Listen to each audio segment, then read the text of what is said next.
तो hello guys, I am pi back. तो आज हम बात करेंगे हेल्स पैराडाइज के एपिसोड 4 हेल एंड पैराडाइज के बारे में। तो लेट्स बिगिन।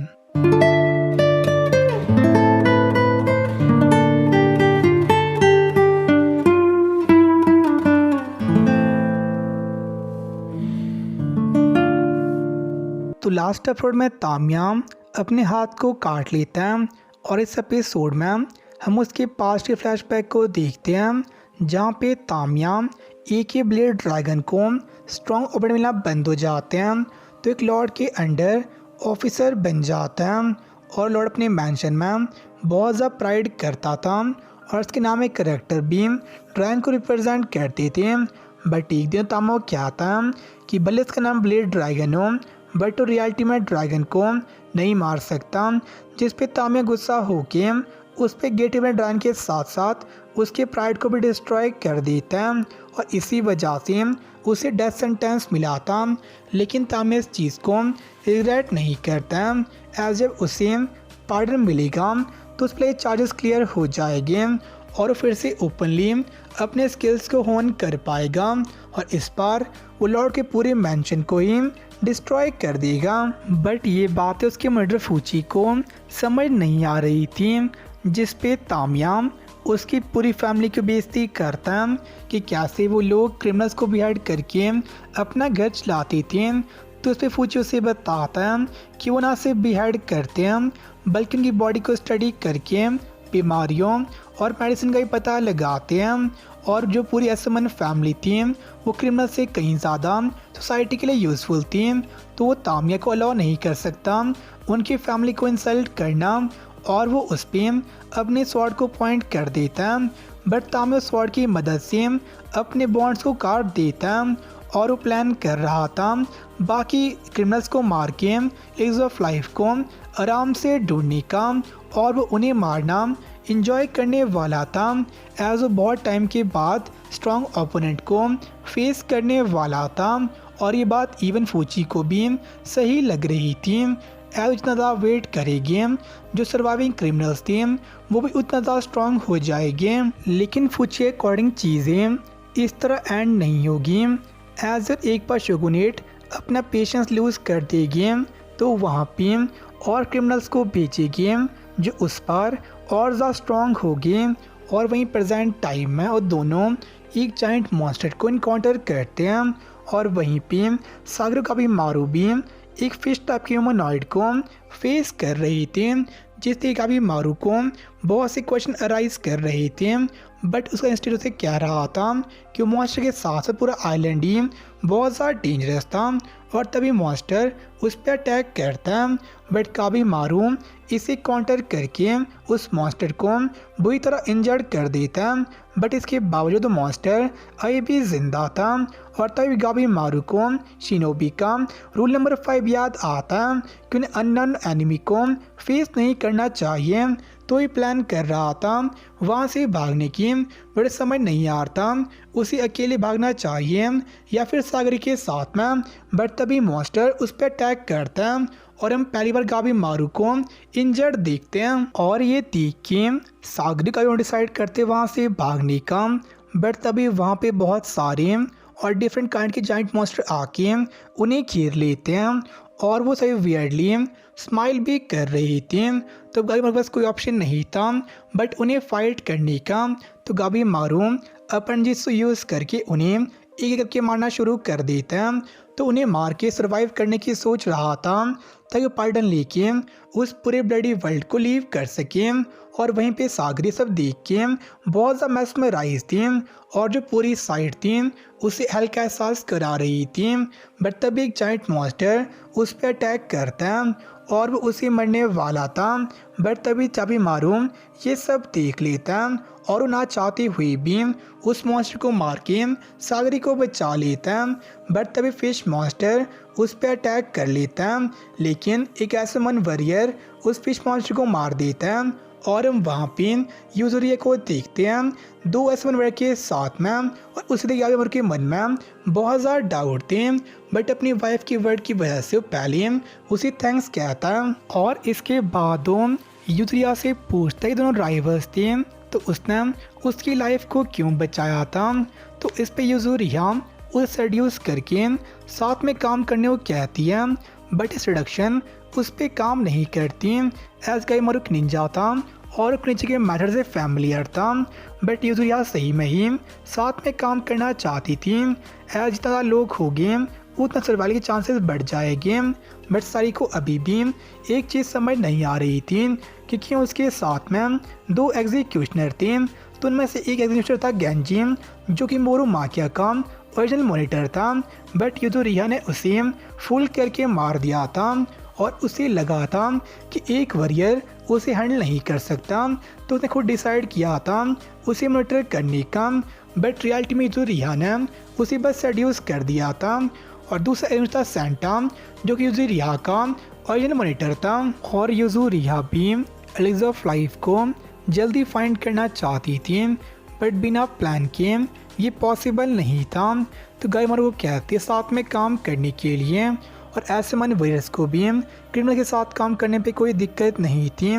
बट गाइमारू अभी भी उस पर ट्रस्ट नहीं करता, जिस पर से बताती है कि कभी भी एक दूसरे को बिट्रे कर सकते हैं एज बस एक ही आदमी को ये पार्टनर मिलेगा और सजेस्ट करती है कि दूसरे को तब तक यूज़ करेंगे जब तक पॉसिबल होगा।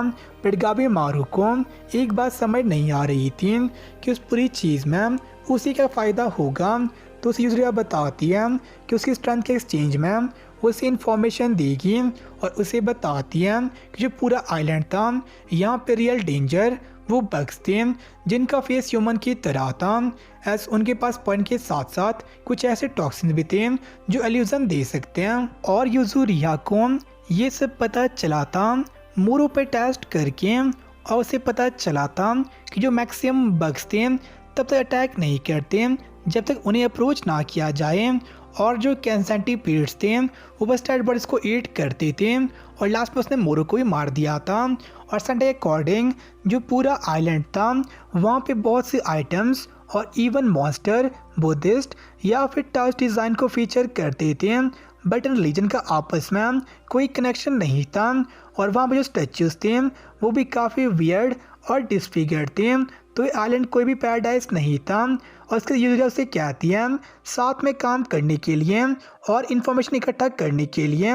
बट गाइमारू अभी भी डाउट में था एज कि क्यों यूजुरिया इतनी इन्फॉर्मेशन रिवील कर रही थी और उससे पूछता है कि क्यों वो इतनी डेस्परेट थी। तो इस पर यूजुरिया उसे बैक स्टोरी बताती है जो कि ऑब्वियसली झूठ थी एज उसके अकॉर्डिंग उसे कोई रीज़न नहीं चाहिए था जिंदा रहने के लिए, वो बस जिंदा रहना चाहती थी। और गाइमारू यूजुरिया से एक और चीज़ पूछता है कि उसने मोरो के साथ में क्या किया था, बट इस पे वो कहते कि अगर वो दूसरी चिंता करेगा तो मर जाएगा। और अब गाइमारू भी तैयार था उस साथ काम करने के लिए एज उसे भी इंफॉर्मेशन चाहिए थी।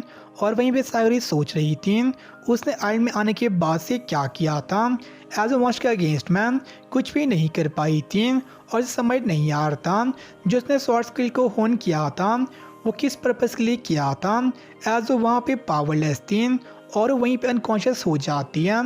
इस हम देखते हैं एक और एसमन वॉरियर तोमा एजा को जो कि बस एक ही महीने में एसमन वॉरियर बन गया था, बट उसने एसमन फैमिली को इन्फ्लेट किया था अपने भाई एजा चिबोई को बचाने के लिए। और तोमा अपने भाई चिबोई को बताता है कि बस एक ही तरीके से वो फ्री हो सकता है। और अब दोनों शिनसेक्यू आइलैंड में थी मॉन्स्टर के सामने और तोमा के अकॉर्डिंग चेंज होने की स्ट्रेंथ होती है और उसके भाई की स्ट्रेंथ थी सिचुएशन को जल्दी समझ के उस पर एक्ट करने की। एज बचपन में जिस लॉर्ड को उनके फादर सर्व करते थे उसने एडो के अगेंस्ट एक आउटरीच की थी, तो पूरे क्लैन को ही डिसबैंड कर दिया गया था और उनके फादर को एग्जीक्यूट किया गया था अपने लॉर्ड का रिवेंज लेने के लिए। और उनकी मदर भी मर गई थी, तो वो दोनों सड़क पे आ गए थे और कुछ बैंडेड उन पे अटैक करते हैं, बट जो चिबोई था पूरी सिचुएशन को कंट्रोल कर लेता है और अल्टीमेटली पैंट किंग बन जाता है। बट एक दिन वॉरियर्स उन पे अटैक करते हैं, तो चिबोई तोमा को वहाँ से पाने को क्या आता है एज उसे विश्वास था कि उसे बचाने वापस आ जाएगा और वो जिस वर्ल्ड में थे वहाँ बस स्ट्रॉन्ग सर्वाइव कर सकते हैं और स्ट्रॉन्ग बस वही लोग थे जो हर एक सिचुएशन में अपने आप को अडेप्ट कर सकते हैं और प्रेजेंट टाइम में दोनों डिसाइड करते हैं मॉन्स्टर से भागने का। बट एक मॉन्स्टर तोमा को पकड़ लेता है और ये देखते हुए चुबोई वहाँ से आगे चले जाता है।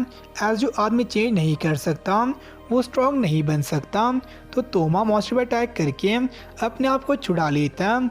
और तभी चुबोई भी वहाँ पे आ गया था एक वेपन को लेके और उस मॉन्स्टर को मार देता है। बट तभी वहाँ पे और मॉन्स्टर्स आ जाते हैं जो कि बात भी कर पा रहे थे और वो उन्हें कहते हैं कि मर्डर करना एक सिन था, जिस पे चुबोई को अपना पास्ट याद आ जाता है और वो गुस्सा होकर उन्हें एक करके मारना शुरू कर देता है। एज उसके अकॉर्डिंग वो बस वही करेगा जो वो करना चाहता है और वो खुद ही को ही अपना गॉड मानता था और उसकी स्ट्रेंथ थी सिचुएशन के अकॉर्डिंग चेंज होने की। और बचपन में चिब्बोई ने तोमा को समझाया था अपनी वीकनेस शो ना करने को, वरना वो मर जाएगा। और वो उसे क्या था अपने भाई पे ट्रस्ट करने को और वो उसे स्ट्रेंथ का पार्ट शो करेगा। और प्रेजेंट टाइम में चिब्बोई प्लान कर रहा था सभी ह्यूमंस और मॉन्स्टर को मार के एलिक्स ऑफ लाइफ ढूंढने की, ताकि दोनों खुद उसे पी सकें। बट तुम के अकॉर्डिंग ये चीज़ थोड़ी डिफ़िकल्ट होगी, एज अब जिससे वो मिलेगी वो उन मॉन्स्टर को सर्वाइव कर चुका होगा, तो ऑब्वियसली वो ही बहुत ज़्यादा स्ट्रांग होगा। और लास्ट में हम देखते सभी लोगों को जो कि सर्वाइव कर रहे थे, बट सारी ए भी अनकॉन्शियस थी। और यहीं पे एपिसोड एंड हो जाता है। तो आज का काफ़ी सही था, एज हम देखते आज़ाद चुबोई और आज़ाद तोमा को, जो दोनों भाई थे और वो प्लान करे थे एलिक्सर खुद ही पीने का। और साथ में देखते गावी मारू को अपनी वाइफ के लिए बहुत ज़्यादा लॉयल था। एज यूजू रिहा उस सेड्यूस करती है बट उस पर कोई फ़र्क नहीं पड़ता। बट लास्ट में वो दोनों टीम अप करने के लिए मान जाते हैं। बट हम साथ ही में देखते हैं यूजू रिहा ने मोरू के मॉनिटर को सेड्यूस कर दिया था, बट में आगा गिनो एसमन वॉरियर को सेड्यूस नहीं कर पाई थी। तो ये फ़र्क था उनके व्यक्तित्व में।